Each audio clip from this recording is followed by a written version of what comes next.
Ah mais, ah, elle peut pas rentrer dans le cadre, je suis là.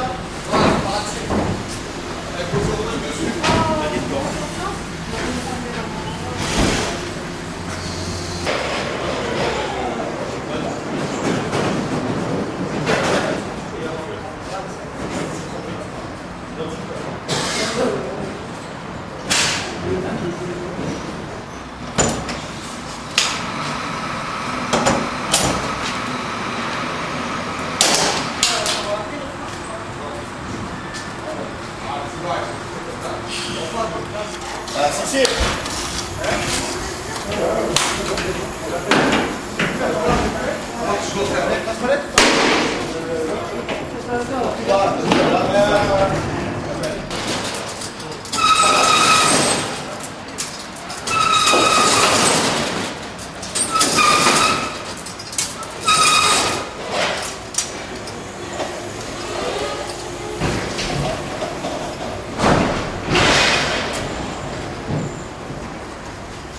Il y a un coup, il y a 4. Il y a marqué 6. Ah ouais, ok. Donc, les U sont marqués 4. D'accord. Donc, c'est ça. Et 3 après. Ça va.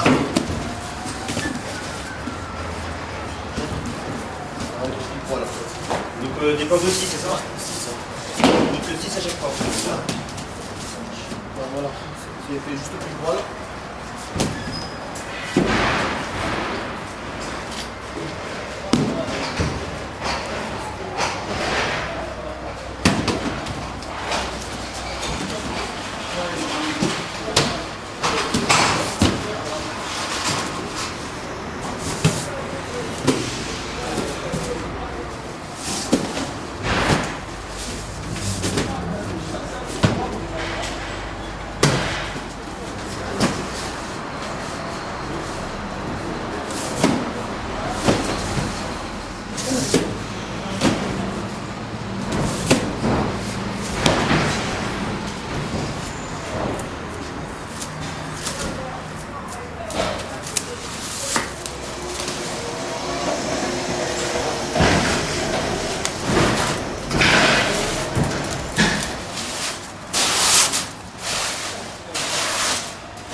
Ouais.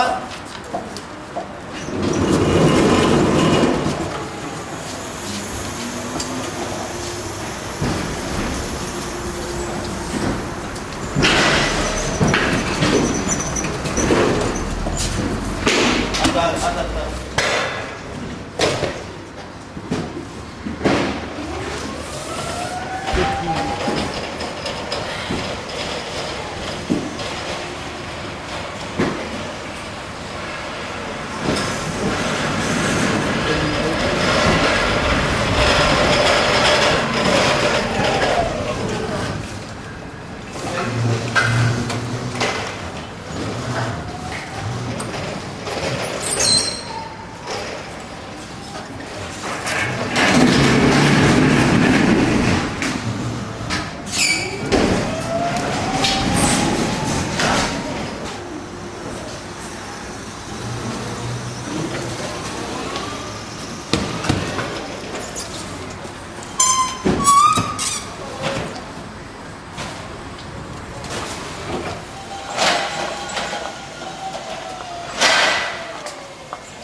Moi, je suis responsable des arrivages, donc je sais la veille tout ce que je reçois, à part des imprévus qui nous arrivent de temps en temps comme aujourd'hui.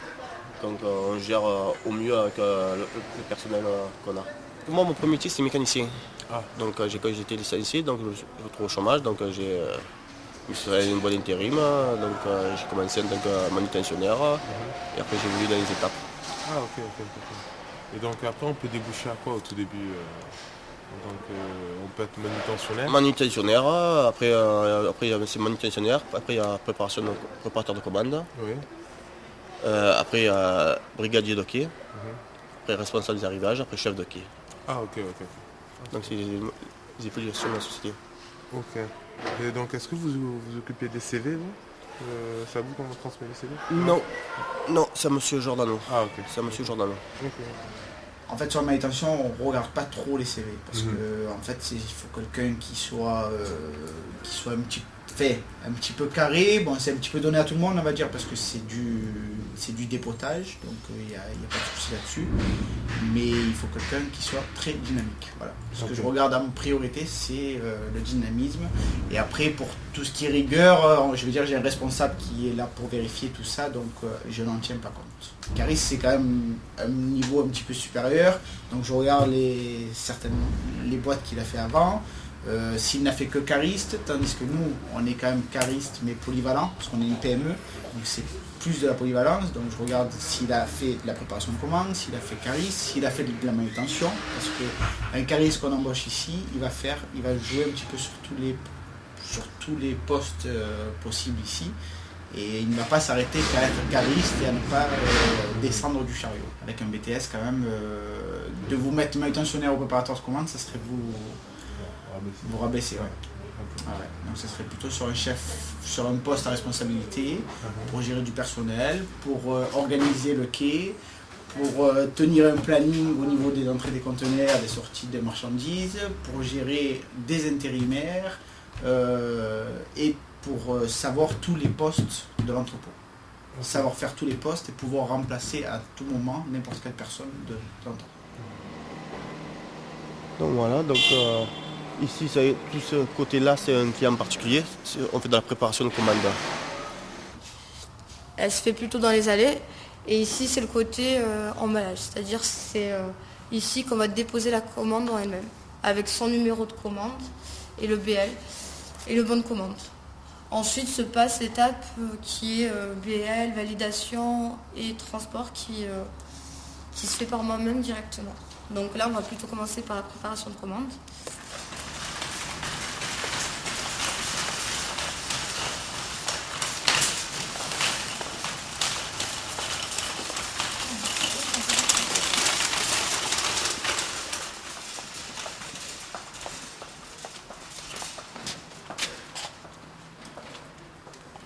Donc là, je me rends à l'adresse indiquée. Bon, on est en E70A. Je me contente de lire la référence qu'on me demande.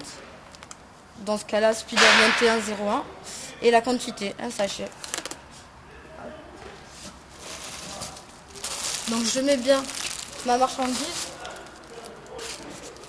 avant de l'entourer, tout simplement. Ce qui me permet d'éviter des erreurs.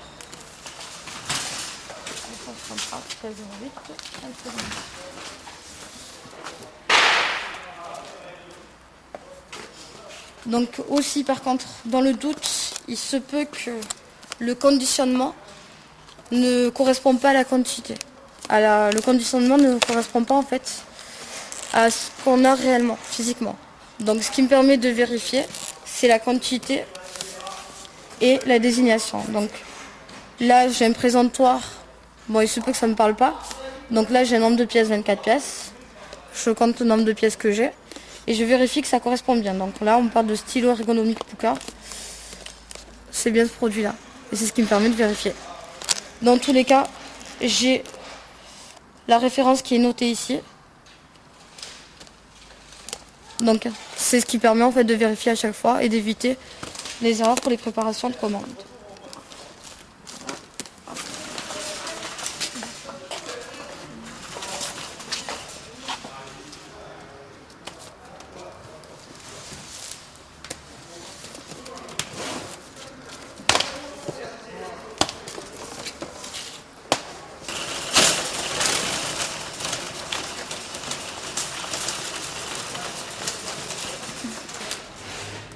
La marchandise n'y est pas, c'est-à-dire qu'en fait, on a un retour de stock. Donc, comme là par exemple, il m'en manque 5.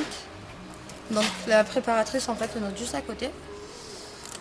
On a un cariste qui est là pour justement faire le rapport, ce qui permet d'approvisionner en fait la marchandise manquante.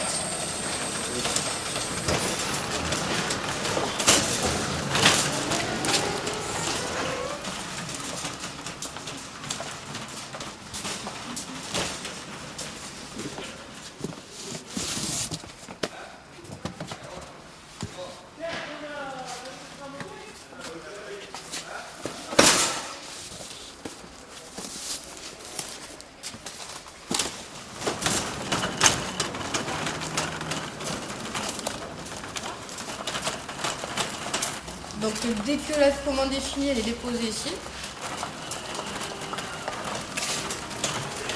L'emballeur vérifie s'il y a bien toute la marchandise. Si elle est au complet, elle est mise sur palette et filmée. Donc tout ce qui est coussin en fait et petites boîtes, ce qu'on fait c'est qu'on met généralement dans des cartons. Ça nous économise de la place et c'est beaucoup plus pratique. Donc c'est mis dans des cartons, hop, c'est scotché. En fonction de la marchandise, si on a du fragile, on met du Flopac.